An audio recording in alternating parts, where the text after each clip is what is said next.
Well, a 97% boost to first quarter earnings for SAP. Sales up 5%. The question is, big business really buying again? Co-CEO Bill McDermott joins us now. Appreciate being here. Thanks. Thank you, Poppy. Great numbers. Thanks. And the real question is, what was the driver here? I mean, is big business coming back in a meaningful, lasting way, do you think? There's a few good signs. One is the mature markets, whether it's the United States, Germany, or UK, you can see the optimism building. Mm-hmm. And then the fast-moving markets, such as Brazil, Russia, India, and China, we doubled that business.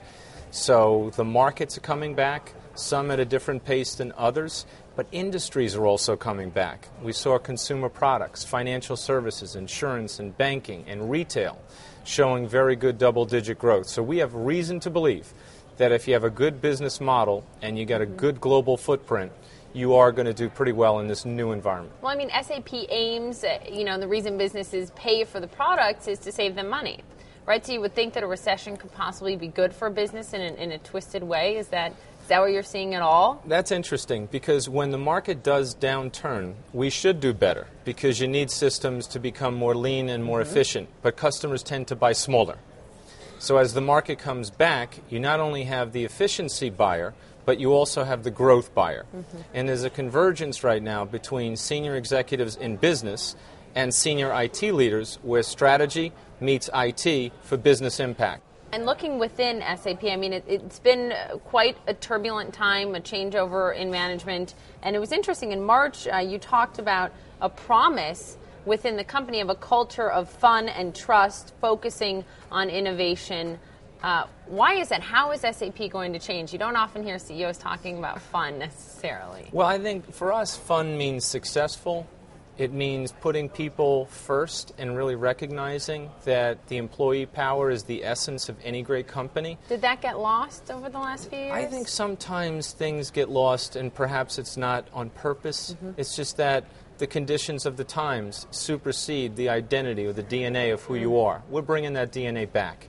We want our people to feel great. We love our customers, and we want them to love us too. And we're working our hearts out to deliver for our customers.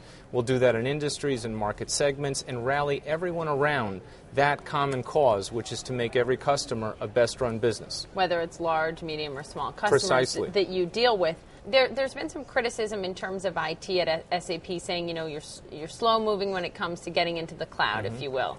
Yeah. You smile a little bit. Obviously, some changes being made there. You're advancing in that direction. I mean, you don't like to hear people talking about that.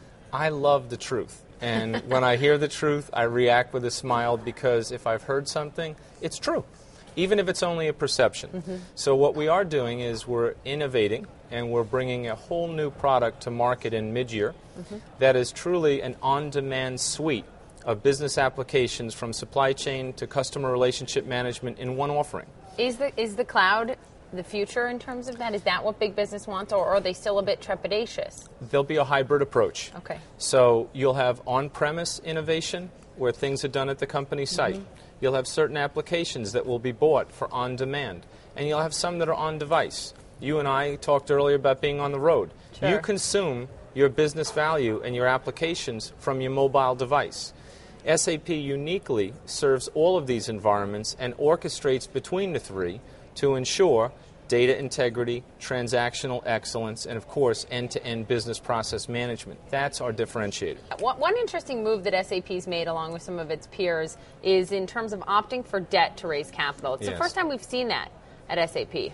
Yeah. Is it just an interest rate move that it makes sense economically right now? Why do that? Well, economically it makes sense, and it just gives you more business agility. And because we were so oversubscribed, we raised €1 billion, as you know, in the bond offering, and it was 10 times oversubscribed.